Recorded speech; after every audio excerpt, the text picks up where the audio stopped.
ఒకరు సీరియస్గా పిండి పిసుకుతున్నారు, మరొకరు అంతే సీరియస్గా ముద్దలు చేస్తున్నారు, మరొకరు వాటిని పర్ఫెక్ట్ షేప్లో చపాతీలుగా మారుస్తున్నారు. అయితే వీరంతా బాల కార్మికులు అనుకుంటే పూరపాటే.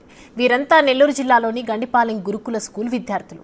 ప్రస్తుతం వీరికి విద్యాబుద్ధులు నేర్పించాల్సిన టీచర్స్ వారికి ఇలా పనులు ఎలా చేయాలో నేర్పిస్తున్నట్లు కనిపిస్తోంది.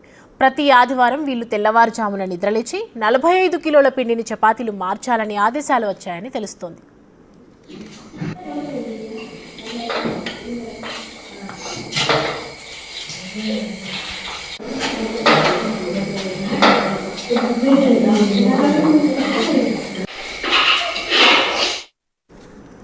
ఒకప్పుడు గండిపాలెం గురుకుల స్కూల్ అంటే విద్యార్థులకు ఒక వరం, కానీ ఇప్పుడు ఒక శాపంగా మారిందన్న ప్రచారం జరుగుతోంది. ప్రస్తుతం గురుకుల స్కూల్కు కొత్త సిబ్బంది వచ్చారని, వారంతా స్టూడెంట్స్ విషయంలో నిర్లక్ష్యం వహిస్తున్నారన్న చర్చ జరుగుతోంది.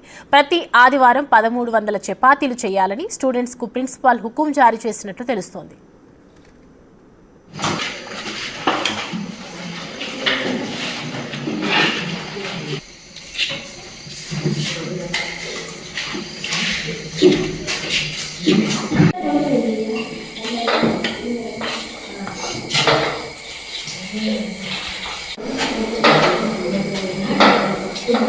Thank you.